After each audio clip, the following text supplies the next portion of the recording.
Well, it's been a while since I did one of these update videos. I'm in La Mirada, near Biola, at a park. I'm in California because I spoke for a pregnancy center conference. It's called CAPC. It's a really cool thing. It's kind of a conglomerate or a group of California pregnancy centers. They're trying to kind of work together and figure out how to be pregnancy centers in California together, which is not the easiest thing in the world, as you can imagine. They asked me to come out and speak for it, and so yesterday I did a couple of hours on, they wanted me to talk about bad pro-life arguments as well as the equal rights argument, and then I talked about kind of just more specific to them how pregnancy centers can connect with Sidewalk counselors and partner with them and kind of form a good working relationship with them, which doesn't always happen, but can if we're intentional. And so talked about that, and I also talked about how to connect to pastors. So we talked about the pastor pledge and some tips on how to basically get a whole bunch of churches on board for that. We did some Q&A. I'll probably release that. I want to make sure that they're okay with it, but I know that they were recording, so we might release some of that at some point. So it has been a very interesting several months. I don't know if you've noticed, but there's been a few things going on in the movement in the last little bit, and that's definitely had a big effect on us. Some of you know I was never optimistic about Roe being overturned, and so now kind of the whole movement is trying to figure out, what do we do now? And that's a lot of what I've been thinking about this entire year, is how can I optimize the pro-life movement for a post-Roe world? And I've got some thoughts, and I expect to have more thoughts as I continue thinking about it, as I continue talking to really smart people about it who are also thinking about it. A lot of what we've been doing lately relates to Dobbs. You know, when the decision came down, obviously we had other projects that we were working on, but I told our team, let's table everything that we can temporarily, just like for a few months or whatever, just to make sure that we are spending as much time as we can trying to be as helpful as we can to pro-life advocates in this very unique moment in history. And so you know, we've been less regular about exactly when we're posting podcasts and videos and stuff, because we've been putting a lot of time into figuring like what do people need right now? How can we help them? So if you haven't heard the webinar that we did, it's like the week after Dobbs, and I put the audio out on the podcast feed, I really encourage you to listen to that, because what we tried to do was kind of give a lot of people kind of what it seemed like they were wanting the most, which was answers to the toughest questions that we were being asked. And we spent a lot of time preparing for that, and I mean, our staff even spent 30 staff hours or so, all kind of discussing, you know, nuanced approaches to some of the tricky questions that pro-life people are getting right now. So all of that is in that webinar. I'll link to it in the description. If you missed that one, I know it's like 2 or 3 hours or whatever, but it's really, I think, solid content. Also, if you're interested in what our emotional reaction has been to Dobbs and what that day was like, we spent a little bit of time in the beginning talking about that, and so I won't repeat that here, but that is there for you in the description if that would be helpful to you. So let's talk about what we've been working on. So one of the things we've been working on that we haven't been public about yet, but I expect will be coming out hopefully soon, maybe even before this update video comes out, we will see. But I'm willing to tell you that we've been working for the last few months on a joint statement that we're going to try to get as many pro-life leaders as we can to sign, because that in the end is basically going to encourage pro-life people to support different kinds of government policies that would help, like really give real help to women who are having an unplanned pregnancy. You know, maybe they're single women and they would be wanting to have an abortion, and we want to make it less likely that they would want to get an abortion or feel like that they would need to. Like, the pro-life movement talks about coerced abortions a lot, as we should. There was one study, and I don't know how big the sample size was, so take it with a grain of salt, but it came out like, I think it's 64% of women having abortions in the study said that they felt coerced into the abortion. Now, it doesn't mean that they all were being dragged into the clinic or something like that, but they felt pressured from maybe her boyfriend, maybe her parents, could have been the boyfriend's parents, could have been sometimes, and this is horrible, but this does happen sometimes, by a church leader, like the youth pastor or a deacon or elder, a pastor or something like that. So we talk about that, and that's important to talk about. But it is also true that a lot of women feel coerced by their circumstances. And as we say in the statement, there are a lot of unwanted abortions. And that is not something that the pro-life movement talks enough about, is that there are women having abortions that don't really want to. It feels like the least terrible option for them. And of course, pro-life people would do that moral math differently because of the way that we think about the unborn differently. But still, it doesn't mean these people want to have abortions. And we could do a better job of supporting them. And I know that opens up a big debate about what kinds of government policies we should support, and are we talking about does this mean that welfare is a good thing and all this. I know that opens up a lot of questions, and they're important questions for us to be talking about. Like, I'm okay with us raising those questions, and let's try to figure out. And I don't know what policies are the best. I've personally been pretty impressed with Mitt Romney's child tax credit thing that he's been talking about. That seems really pro-life to me, because it starts while the baby's in the womb, which obviously kind of mirrors the way that we would think that it ought to go. And so anyway, that is something we're thinking about, and the reason that I care a lot about it right now is because we're in a moment where people do not think that pro-lifers care about women. They think that all we care about is, controlling them and stuff. And so I know that there's going to be some people that always think the worst of pro-lifers. Like, I get that. But I also think there's a moment here where we could try to prove them wrong. We could say, no, we're not trying to control you. We don't think it should be legal to kill people, so we're opposed to that. That's normal. That's just expected given the way that we think about the nature of the unborn and all that. But it doesn't mean that we want women to be poor or in desperate situations or something. And a lot of women find themselves in really desperate situations. So let's talk more now that the legal situation is changing to some extent. Obviously, there are some states, like the state that I'm in right now, that nothing's going to change anytime soon. But let's take this moment and let's talk more. Let's talk more in public about different ways that we can try to support women who find themselves in need. So that is one thing that we've been working on, and just getting all of the wording right and everyone to feel good about it. It's just that's a process that takes a long time. And so hopefully that will be out soon. I know it's going to come out. It's just a matter of when, and we just want to get it right. And so we're taking some time with it. It's also tricky with schedules. It'll be 1 week where I'm speaking somewhere and I can't be working too hard on it, and then the next week someone else will be on the road. Like, that's part of the delay also. Another cool thing that has come from the Dobbs thing is that there's more people paying attention to pro-life stuff. And so, for example, we've done a lot of media.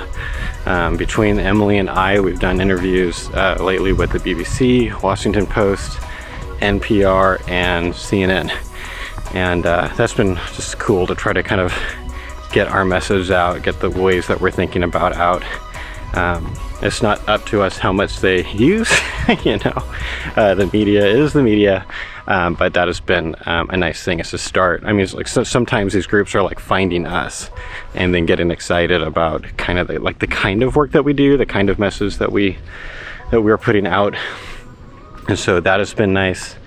Another really cool thing recently was I've been reviewing a couple of future pro-life books that are coming out, and I don't think it's talking out of turn to tell you that. So another really cool thing is that I've been training Joshua Head, our newest staff person. He is coming on. He's part-time, and he is raising his support still, but he's also doing video editing for us. And so I've been working with him for the last couple of weeks. He's been editing clips from the webinar, because there are just a lot of people that don't want to watch a 2 or 3 hour webinar, and so I get that. I'm near an airport. This kind of reminds me of when we had our second ERI office. I don't know if anyone watching this were those lucky donors who happened to be on the phone with us while we were literally walking around outside, and we were under the path that fighter jets would fly over like daily, doing these routine runs. There's back in Fresno, so this kind of reminds me of that, but I'm just gonna keep going with it. This is just an update video. It's okay. This does not need to be perfect, but I do want to get the chance to update you with some things. So Joshua's been doing great. So we've been working on clips from the webinar. I'm going to get him working on podcasts and other videos soon. We also just spent a week filming. One of the things that we couldn't table in spite of Dobbs was we had planned out a week of filming for the Equip for Life Academy that we've been working on since January. We're hoping to publish it next summer, and so we already had flights booked. So Emily and Meredith came out and we filmed them all day in a park, in different spots in a park, doing role play dialogues, with one or the other playing pro-life and pro-choice. So that footage came out really great, and we also recorded some podcasts.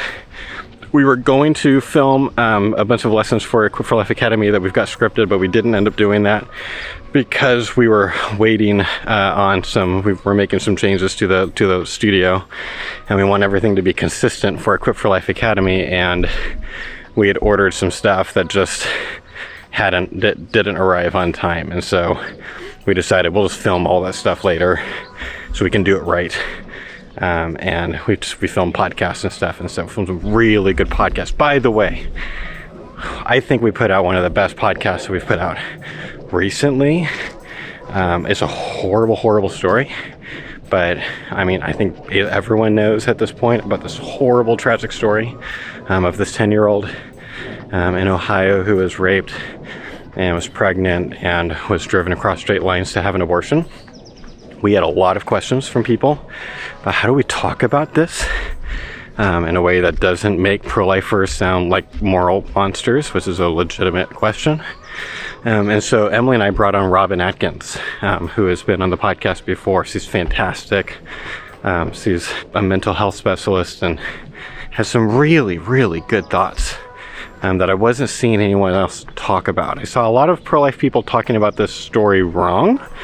Didn't see a lot of people talking about it well, and so based on the comments, I would say that might be a podcast that you would get a lot out of. Just about everything else is like we've been doing a lot of speaking. This has been the busiest speaking season we've ever had, because for the first time ERI has 2 popular speakers. It's not just me now. In fact, I think Emily is actually getting requested more than me now, which is great. I'm really happy for that. Don't feel like we're competing at all, and we're wanting to do different events anyway. I've wanted to shift the kinds of events that I speak for anyway, and so my focus, and like generally speaking, is pregnancy center banquets. I love speaking for pregnancy centers, and frankly, that's one of the kinds of pro-life events that are able to budget a little bit of money for the speaker, and that helps ERI because we're not the most well-funded pro-life organization ever, and so there's that.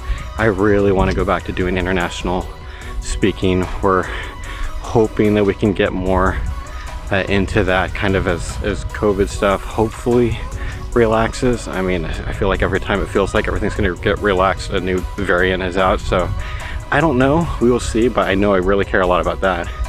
I did what felt kind of like an international speaking trip to Alaska. That was my first time in Alaska. I got to take Hannah, which was great, and we spoke for a pregnancy center there, and and preached at a really cool pro-life church. I might drop in some pictures on the video of some pictures I took, if I've edited them by the time we're doing this. I've got time sometimes to take pictures, don't have that much time to edit them and put them out, so they're all sitting on a hard drive somewhere, and maybe one day I'll find the time to work on them. But we've done a lot of speaking. Emily was in Canada. She did her first Canada trip. She's also did a pregnancy center.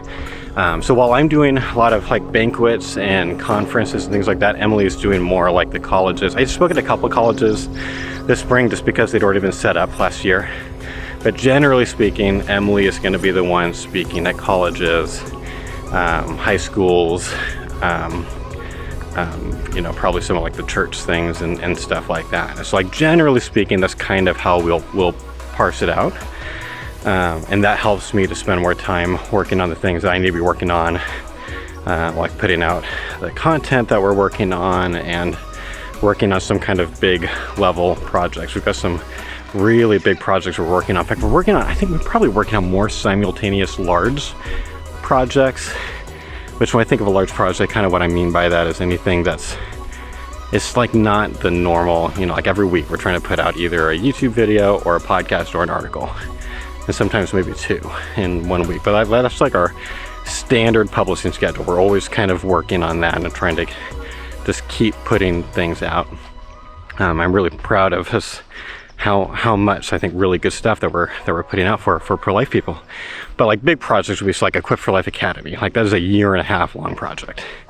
So anytime we're doing an online course, like that's always, you know, a 1.5 years or something like that. I've also got a big writing project I'm working on. We're working on this joint statement. I'm also just doing a lot of exploring research conversations that still fall under that category of helping the pro-life movement in this time. So like a few of the things that I'm thinking about a lot right now is helping pro-life people to summarize their pro-life views better. We have an article, and I'll link to it in the blog. It's actually a guest post. We don't have a ton of guest posts on the blog, but this was just so good that we just really wanted to put it out. And it was from our friends in Ireland, the Minimize Project. They came up with a really unique way to like it's like a soundbite. What is a 1-paragraph version of like how you describe why you're pro-life, and it's so different than kind of the normal way that pro-life organizations do it, including us. And it was just like, oh, this is way better. Let's put this out. Let's take down the article that I wrote, you know, I don't know, 8 years ago or whatever, that, you know, wasn't that unique, you know, and let's replace it with this. But I've come to think that we actually need to add something to it. I basically think at this point, every time you summarize to someone for the first time why you're pro-life, you need to include a sentence or two, just letting them know without them even having to ask that you have a life with the mother exception as part of your view. You know, almost all pro-life people, you know, believe that a woman shouldn't have to commit suicide via pregnancy. If she has an ectopic pregnancy or something like that, like it's just a different situation than an elective abortion.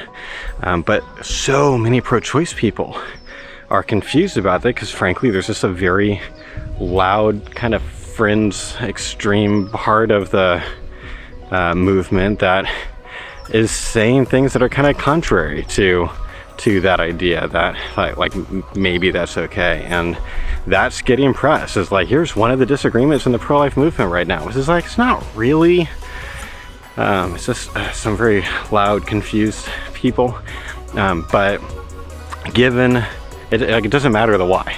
Given that confusion, given how many people are not sure where pro-lifers are at on that, I basically think that we always need to be just saying, if her life's at risk, of course, we don't think that she should have to commit suicide via pregnancy. It's a completely different thing than an elective abortion.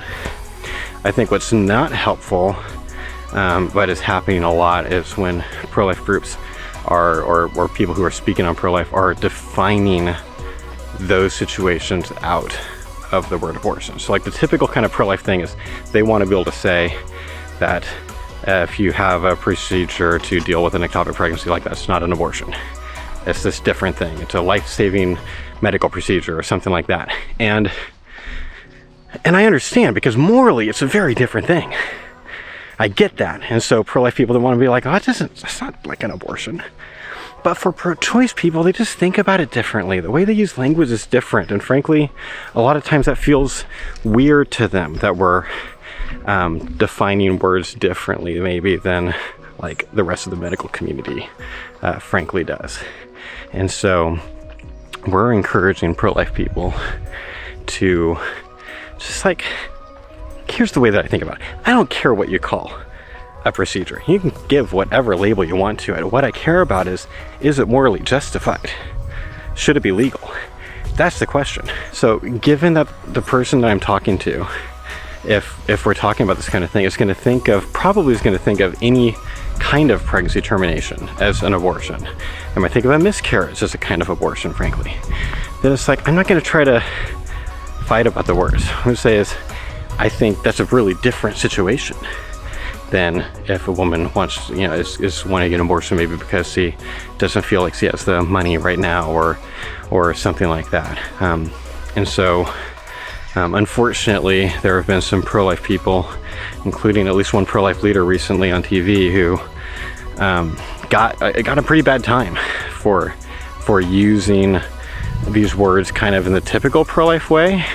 And we want to help pro-life people to not end up in kind of cringy or embarrassing situations. So we're thinking about that, thinking about like, how can we train legislators well on this topic, thinking about like, is there, can we partner? We're already trying to partner with a group on that, so we don't have to reinvent the wheel, but try to help legislators, because I think like if, for example, if there was going to be a pro-life law in some state that was written and maybe it didn't have a clear enough life of the mother exception or something, like probably that would be because this is a pro-life legislator that is not an expert on the topic and they're doing their best and they just make a mistake. And it's like, well, what if we can avoid those mistakes? What if we can avoid potential issues that are like huge PR nightmares, for the pro-life movement, which can have a huge effect. I mean, Ireland, a big part of why abortion is legal in Ireland is because of this one woman who tragically died. I don't think because of her pregnancy. I think it was medical malpractice, but doesn't matter. The other side used that as a way to kind of say we need abortion to be legal because of situations like this. And so I want to I'm thinking ahead. We're thinking in worst case scenario mode to try to protect the people that we love. So like that is kind of what I feel like part of my role in the movement is right now, is trying to look ahead and predict potential really bad things that could happen that are avoidable if we're really intentional right now. And so I'm not even going to go through the whole list right now, but like there are things like that I'm thinking about, and we're just trying to see like, can we work with other groups and help them to help other people with kind of more nuanced approaches to this. So that's all. Like not all of that is public. Like there's a lot of that I'm spending hours and hours and hours on, but I can't or shouldn't really talk about right now publicly. But hopefully down the road I'll be able to tell you like, hey, we're partnering with this group now and we're trying to do this, and it just wouldn't be appropriate right now to get into that. But those are the kinds of things we're working on, and that pretty much covers it. That's a lot of what's been going on for us the last few months. I would say a lot of times donors ask how they can be praying for us. I've got a new one. My standard answer to that has basically been two things. We need pray for our families, because spiritual warfare is a thing and it absolutely affects our families, so pray for our families. It is hard doing full-time pro-life work, or doing any kind of full-time nonprofit work, but this is a really hard time to be doing pro-life work, I'll tell you. Emotionally difficult, one of the most difficult times I've ever worked in the movement. And then I've always said pray for donors, pray for funding, because I don't spend a ton of time fundraising, and I feel like a lot of our donors have kind of told me like, it's fine, like we just want you doing the work, doing the stuff that we want you doing, but there's a negative effect if I'm not all the time pounding the pavement trying to find new donors. And so if you can increase, or if you know someone, it would be really, really helpful if you're able to do that. But like so pray for new people to come in, and those prayers get answered sometimes. So every once in a while, like just some random person that we've never heard of will suddenly throw a decent sized check at us or something, and then I'll work on forming that relationship. But so pray for that. So I've got a new one. Now there'll be 3, at least for the time being. Hopefully this isn't a long-term thing, but pray for our safety. This issue has gotten really, really volatile. I've written on that, and like this whole kind of James revenge thing where they've been targeting especially like pregnancy centers and Catholic churches, but there's some other kind of pro-life groups that have been hit too. And sometimes it's just spray paint and broken windows, and it's a big hassle. But there's also been like fire bombings and stuff like that. And I'll put it this way. The fact that I've had to spend a lot of time lately thinking about how to keep my team and my family physically safe has an emotional toll on us. And thankfully nothing bad has happened yet. And I hope that it stays that way. It seems like things are starting to quiet down, so we will see. I don't want to seem like paranoid or something like that. But it never hurts to pray for our safety and other people that who are doing pro-life work, especially at pregnancy centers, because again, those are the ones that have been targeted the most. So that's it for now. Thank you so much for your support. Thank you for your prayers. Thank you for your donations and your encouragement. Let me add this. I've never said this before, but I'll add this. Given the emotionally difficult time that it is to be doing pro-life work right now, which is partly because, and I talked a little bit about this in the webinar, but like part of the reason why I'm really sad right now is I spent my entire life trying to reach pro-choice people, and I've just watched them get pushed further away from me than they've ever been. This is a really hard time. And so if you, there are some people that just love to be encouragers. It's like that might be their spiritual gift or something like that. They just want to kind of lift people up. It would always be appreciated if you wanted to send an encouraging email or a note to us. We get those every once in a while, and sometimes that's like the thing that keeps us going that day. And a lot of times it seems to randomly happen on the really difficult days. So I'll just put that out. It's not that like I'm looking for like I need people to be complimenting me and patting me on the back. It's not it. It's just a hard time to be doing this work. So thanks for everything that you do. Thanks for caring about us enough to watch occasional like 30-minute update videos from me on what's going on. God bless.